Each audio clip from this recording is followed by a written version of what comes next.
They can break the world record for the 100 meters. Apparently they're getting quite good at doing the dishes. China's robots seem to be able to do nearly everything, apart from podcasting just yet. But what is life like in the robot hothouse that is the Chinese economy? We are going to find out in this episode of Newscast. Hello, it's Adam in the Newscast studio. And this is Laura Bicker in Beijing. After we finally managed to get through the great firewall of China to speak to you. No comment. It appears that we can, here in China, they can make robots that run faster than Usain Bolt. But yes, getting an outside line can be very difficult. And shortly we'll catch up with some British political news, which is all about Andy Burnham's latest pledge on building social housing. Although maybe not as much social housing as he sounded like he was going to build. And now, Laura, before we talk about your piece, the Chinese robot content that people will have seen a lot on their social media in the last few days is this Robot Olympics. Just explain what that actually is. So this is the World Humanoid Robot Games, where robots from, they say around the world, 16 other countries have come to take part. But out of the 666 teams, guess how many come from China? Yep, 641. But the opening ceremony, right there, we saw a robot run faster than Usain Bolt. Now, Adam, when I say they run fast, they run fast. But the one thing they cannot do is stop. So right at the end of this track, they've got a massive crash barrier. And the robots run straight into it. Basically, they have to kind of stagger backwards. Some fall on the ground. We've seen sparks flying. And then unceremoniously, they're kind of placed on a stretcher where these humans have to come and then carry them off. But they've been taking parts in all sorts of different competitions. Boxing, there's been the high jump, weight lifting, where there was one robot that really struggled under the weight and then almost collapsed. But for the first time this year, I mean, last year we saw these games, but this year there has been really a push from investors to say, look, okay, fine, your robots can run, but can they do any housework? Are they of any use to people, and can they go on the mass market? So this year they've introduced domestic household chores as one of the competitive factors. And you get points deducted if you drop an item, if you collide with anything. And you can see robots there folding laundry. So yeah, you never know. You might have a robot one day that can bring you your morning coffee. Love the idea of housework being in the 2028 LA Olympics. I might actually qualify for that. In the dishwashing category. No, but you know what's so interesting about what you're just saying there, Laura? I mean, my experience of that event on social media is the extremes. So either, the robots going very, very, very fast, or the epic fails of the robots. But that is the extremes. What you've been looking at is the much more middle stuff, which is going to be much bigger in the future. I think so. One of the things we really wanted to do was look beyond the spectacle, look beyond the show, because when I spoke to experts, they're saying, look, yes, China is very, very good at creating this image that their robots are capable of running and jumping and doing all sorts of things, but look beyond that. So we did. So we went to factories, we went to vocational schools, we travelled to different parts of the country, really into the industrial heartlands of China. Now remember where this economic juggernaut came from. It came from mobilising its people out of the fields and into these factories. And those people are still there, but alongside them, working alongside them, are now huge industrial robots. China has more robots working in factories than any other country in the world. There are 2 million robots working in industry here. That's 5 times more than in the United States. And, there was one EV factory, electric vehicle factory, we went in. There's an entire section, and all you can hear are hums and roars as the kind of electric vehicles is lifted up and moved around and welded and drilled. And there are certain parts of the car that are welded together in just 90 seconds. And even some of the smaller cars, they can be welded together in 60 seconds. That's how fast this automation can work. There's barely a human in sight. Some engineer comes scurrying out at various points, checks some of the consoles and then scurries back. back. The only time you really start to see humans are right at the end of the assembly line, where you see them kind of finishing off different products. There are still 25,000 workers in the factory we went to, which was Leap Motor, which is this kind of up-and-coming brand, especially in the UK.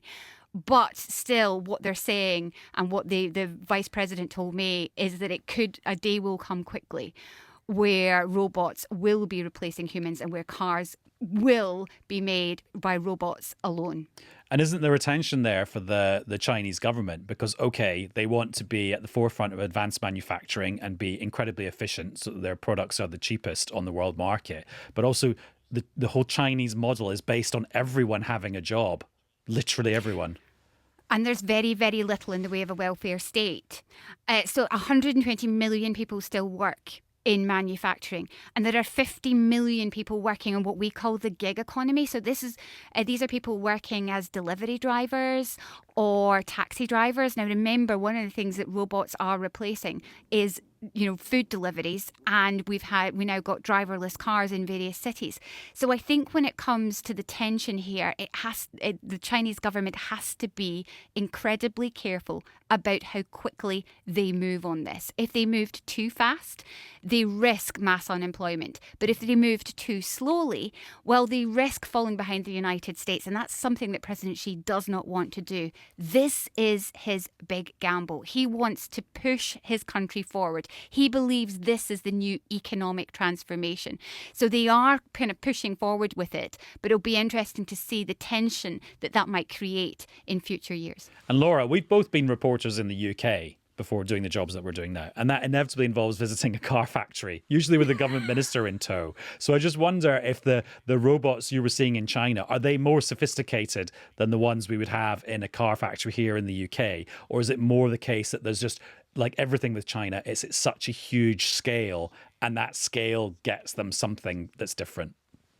I think for me, the scale is incredible, and the speed at which they're moving. I mean, when we went into the vocational college, for instance, we're looking at 15-year-olds who have moved on from high school and just decided this is my future. And there they are learning code, working alongside robot arms. But it's not just the scale of the factories, it's the scale of, the ambition. Because when you drive through these technical colleges, there are massive buildings, and one says aeronautics, another says space. Another says rare earth minerals. So they're helping to develop technology that will process rare earth minerals. Now remember, China processes already about 80% of the world's minerals that are needed for everything from your Bluetooth speaker to wind turbines to kind of military weaponry.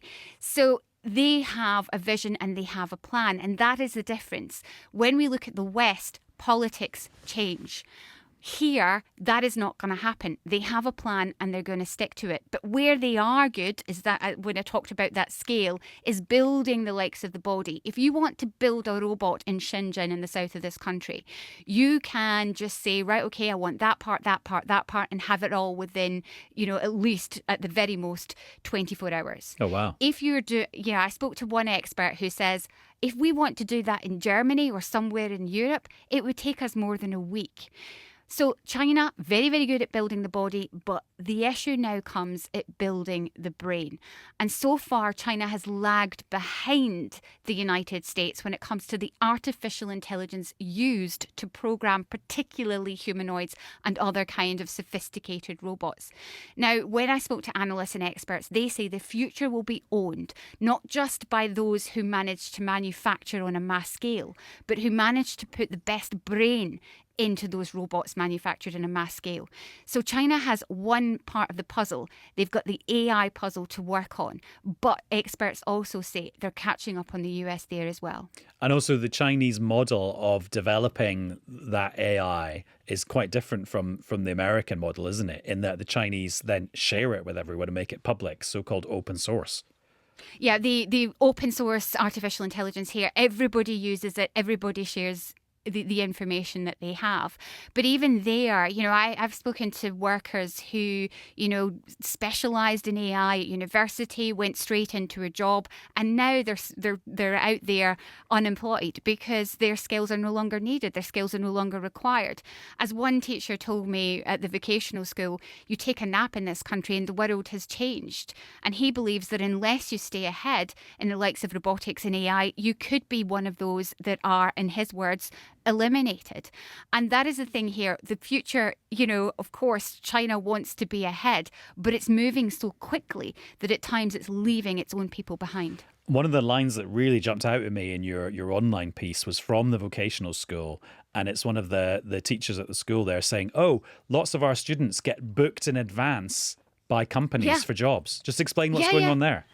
So really, I was looking around the class and they come from all over the country, from the northeast to the northwest, all over to come to this special vocational school. And I was like, well, do you have a trouble, getting them into industry? He went, absolutely not. Most of them are pre-booked. Most of them have, by the end of their 4 years here, will have somewhere to go. And that's an incredible thing because in this country right now, youth unemployment is at a record high. China has stopped publishing the figures, but the last time they did publish them, 1 in 5 young people were without a job. So right now, if you're in one of those vocational schools and you are booked solid, you know that you have a job right at the end of your studies, then that is, right now, that's probably something that gives your family some hope. And presumably, it sounds to me like all this tech is roaring ahead, and the limits that have been placed on tech exports by the Trump administration to try and slow China down, to me doesn't sound like they're very big speed bumps. Really, when it comes to these kind of things, China has just found a way around it. When it comes to semiconductors and when it comes to these highly advanced chips, the US decides, right, okay, look, we're not going to give you them. We're going to restrict exports. China goes, all right, okay, well, we'll develop our own. Yes, it's taken them more time, but they are getting there. Within the last month, Donald Trump has banned imports of new foreign-made humanoid robots. Now, they don't mention China, but, where do most of the world's humanoid robots come from? China. So... but those are new products, so we're unsure or unclear at this moment how many humanoid robots that will affect. But, the implication is there. Look, we are worried about not just the tech that they're producing, but I think when it comes to the United States, they're worried about national security. And just another point about America and national security, and it's slightly unrelated, but it's in the same sort of space. Overnight, we got the news that the Americans are planning what they call the economic D-Day on Iran's allies, which America would consider China to be one of them. And so this is the idea of sanctions that apply to Iran's trading partners. Have you seen any reaction to that today? Yeah, I mean, just to remind your listeners, China is the biggest buyer of Iranian oil. And within the last few hours, China has vowed to protect its interests after the US announced these kind of economic sanctions. It all came from the Foreign Ministry. We have this daily press briefing, and the spokesperson there said that China was firmly opposed to what it called illegal unilateral sanctions and would take all necessary measures to safeguard its rights. What I would say that means, Adam, is that China is getting ready to retaliate.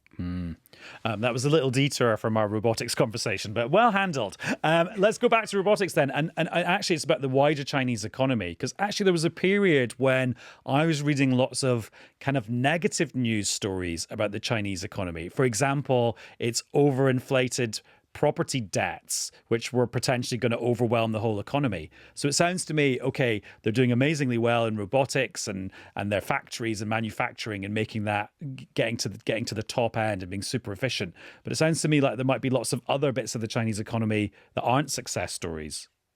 And this is another potential point of turmoil here, because obviously when you talk about China's economy, you and I have talked about this on a couple of occasions. Yes, you have had a major property crash. In families here, 80% of families right across China own their own home.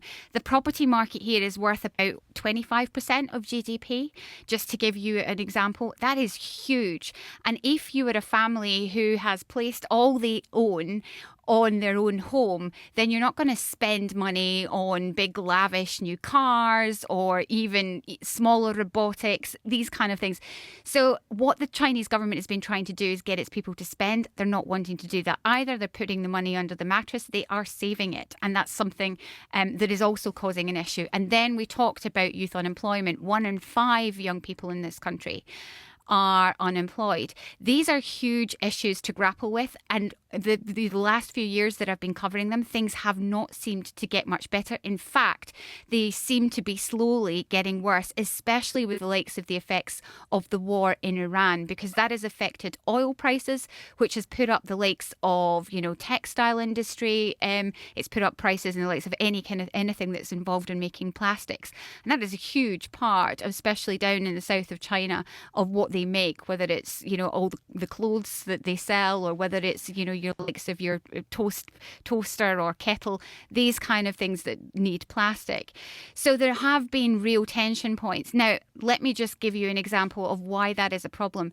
Robotics is not replacing it. Right now, robotics and AI and related technology only account for 6% of GDP. So if you compare that to the 25% that housing brings in, you're looking at a big gap. Now, that may increase, but right now, that's where it's at. And for the next few years, China needs to push its own domestic economy forward because it's really heavily reliant on trade. And just to go back to the China-US relationship, sounds like Xi Jinping and Trump are going to see each other face-to-face again quite soon.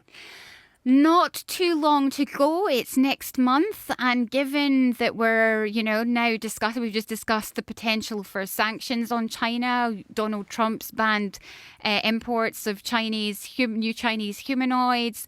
There are other little bits and pieces going back and forth on kind of trade. It does feel that there's a little bit of tension building up ahead of this meeting. If the United States places more sanctions on China and China retaliates, I would say that builds up to quite perhaps a contentious meeting between the Chinese leader and his US counterpart. Which just always seems to be the way. That's just normal. It is quite normal. I mean, really, especially if we were to play back meeting. all our old conversations about Trump-Xi Jinping meetings, it would be pretty much that. Exactly. I mean, the other thing is we thought he was going to do a talk at the United Nations. We thought President Xi might do a talk at the United Nations. And so far, it doesn't look like that's going to happen. So we're wondering what he might tag on to any trip to the United States. And then, of course, Donald Trump's due back here in November for APEC. So lots of meetings between them this year. Let's see how they all go. Yes. Thanks, Laura.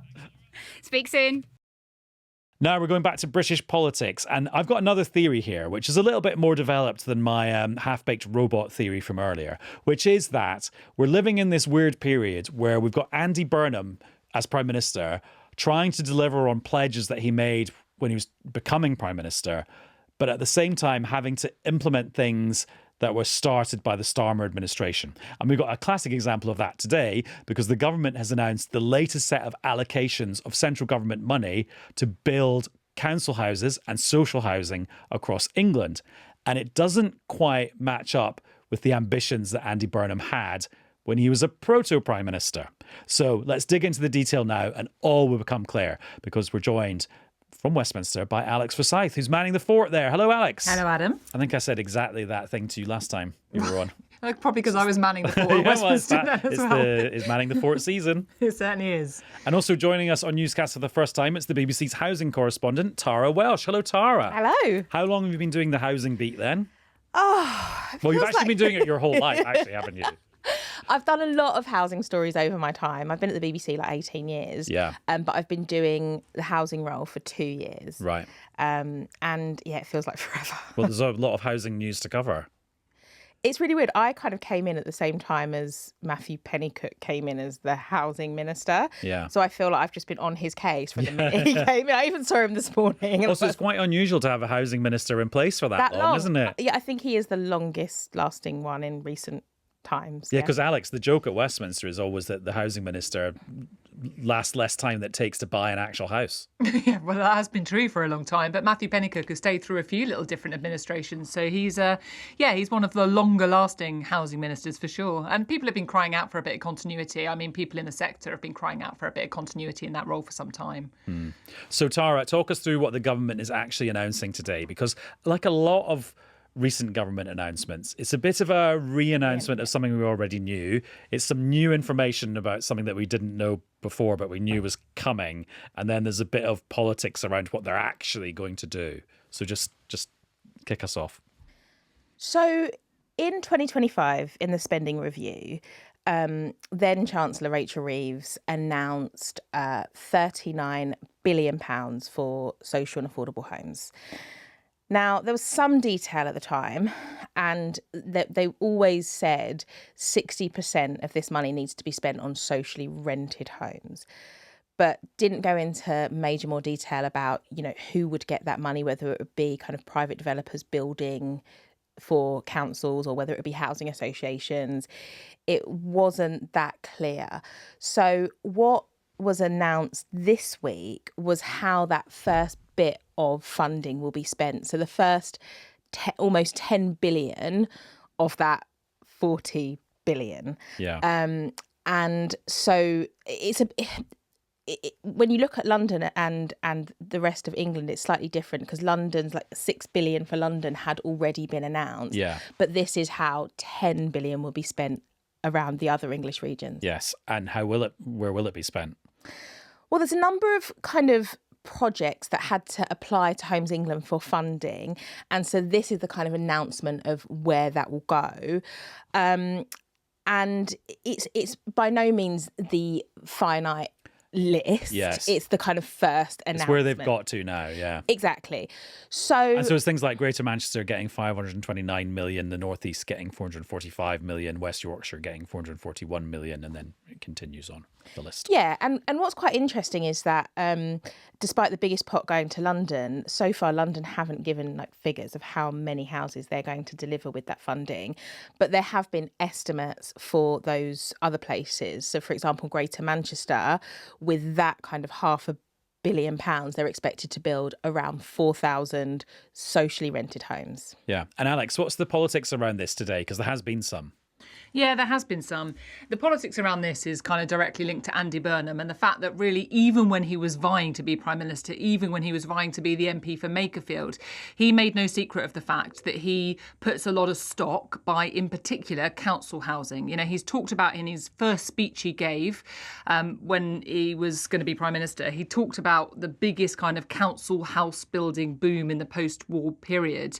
And he also gave an interview during the time he was thinking about being Prime Minister, and everyone knew that clearly was his ambition. He gave an interview during that when he talked about wanting this £39 billion pot of money to mostly go on homes for social rent rather than other types of affordable housing, which, to put it simply, can actually be a bit more expensive. So now that this has come out and there's been this breakdown, as Tara rightly says, of previously announced funding and exactly where it's going to go, some people are pointing to the fact that only 60% of these new homes are going to be for social rent in some capacity, and sort of saying, well, is that Andy Burnham sort of U-turning? Has he changed his mind? Is he not able to deliver what he said he wanted to deliver? And the message really we've heard from ministers and others actually during the course of the day is, hang on a minute, no, yes, Andy Burnham's talked about this big focus on councils getting homes built and more money going towards homes for social rent. But what he's doing in this instance is sort of continuing some of the work that had already been started by the previous government led by Keir Starmer. And part of this is kind of pragmatic choices with projects that were already quite far down the road. They want to get the money out the door and get the homes built. But that's where there's been a little bit of kind of politics around whether Andy Burnham is delivering with this announcement what he said he was going to. And Tara, you put exactly that to Angela Rayner, who's the Communities and Housing Secretary, and let's have a listen to how she responded. Well, the amount of money that we've announced today, the 10 billion, will be about how we can build with social housing and affordable. Over 60% will go to social tenants, and we've been really clear we want to see more council house building, and we're already investing more money in capacity so that councils can do that, alongside the changes that we've made to right to buy, so that they keep 100% of the receipts. And you'll know that we're also changing some elements of that so that new builds are not taken and sold, so that councils have the pipeline, the funding and the security to build the council houses that we need for the next generation. One of those government minister doing a clip answers where she throws the kitchen sink at you rather than just answering the precise question. But Tara, I'm getting a little bit confused now about the different categories of things here. So is a house that's built for social rent not a council house? No. So social housing is like a generic term for housing that is built by a provider that's non-for-profit, so a council or a housing association, and it's got strict criteria for you to apply for it. And that tends to be a criteria like you're homeless, victim of domestic violence, you have to prove you're eligible. You have to be able to prove that you can't afford market rent. Social housing was totally common, like after the war, for long. I grew up in social housing. Most of my mates did. Lots of my family still live in it. It was really quite common. But as right to buy came in and houses started to be sold off, it's become thinner and thinner and thinner. And so it's felt like people are competing for fewer and fewer houses, and that feels like it's really become a bit of a political football, because it's not something that most of us live in. It's actually something that's in really high demand and there's not enough of. Sorry, that's a really long way of me saying. It's a good explanation. Really long way of me saying that some social housing is owned by councils, but less and less and less because of all those reasons I've just given you. And the housing that tends to be built is by providers like housing associations. You would have heard of Notting Hill, Genesis, Clarion. There's loads of them. And they're non-for-profit organisations. Now, what Andy Burnham said is before he came in, is he wants to go back to council house building. So if he was being totally true to his pledge, today's announcement, 100% of the money being spent would be going to local authorities, councils, to build pure council houses, as opposed to going to housing associations or some of them being a different form. Yeah, and when you look at the figures that they've put out this morning, so there are 33 providers that are going to build these homes in this first instalment, right? 33 providers. Only 3 of those are councils, one of them being Newcastle. So out of the 70,000 homes they've announced today, less than 3,000 are being built by councils. Now, you've got to remember, like, over the years, because councils haven't had to build them themselves, like, all their infrastructure's gone. A lot of councils, only half of councils actually built any homes themselves last year. But what Angela Rayner was saying today is, well, look, we're still offering 60% of these homes as socially rented, whether they're councils or whether they're housing associations. Don't worry about who the provider is, worry about how much it costs to live in them. Yeah, and she was saying she's written to all councils, they're enthusiastic, they want to do it, they want to build them up, but trying to build those resources that, might have long gone, I don't see how that'd be possible for every council across the country. Alex, it's so interesting because it's another example of where Andy Burnham is being judged, well, kind of by his own words from the past. And actually, it turns out governing is a little bit more complicated than campaigning, oldest truism in politics. Yeah, I think that's absolutely right. And I think, it is... Certainly when he was talking about his ambition for councils building more houses, I mean, I think we've had a really, really good look round. And the only quote we can find about the 39 billion is when he talked about that, wanting that to go on social rent. And to Tara's point, obviously, you can have houses that are social rent. They're either owned by councils or owned by housing providers. So that's where the government is now pointing to the fact that 60% of this initial tranche of funding is going to be homes for social rent, kind of regardless of whoever owns them. But what he was abundantly clear about was, and he built it and he put it really high, up his own agenda, was this idea that councils should be building homes.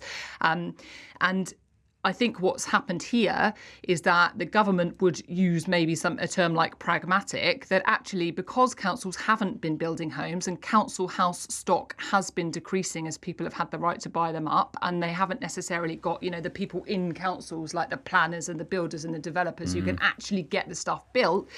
Getting that done isn't a quick thing, and somehow working out how you're going to have the biggest council house building revolution in the post-war period is going to be quite tricky. Now, Angela Rayner was talking about the fact they're giving money to councils, I think it's about £46 million, to try and get councils to gear up so they might be in a position to build houses themselves, particularly those councils that don't, because some do, others don't. But it isn't going to be a kind of quick thing. And there is another side to this argument, which we know that when you look at people that are on housing waiting lists or in temporary accommodation, and that means like children sometimes living in B&Bs and really quite unsuitable accommodation, and you hear some really heartbreaking stories about what that means for individuals and their lives, there are people that would argue actually trying to kind of unpick this programme to focus on getting councils ready to build houses would take a really long period of time. And actually the better thing to do is try and get some homes being built now, as long as that means that a decent chunk of them are going to be available for social rent, so that people on lower incomes who need that kind of housing might be able to access that housing stock much more quickly.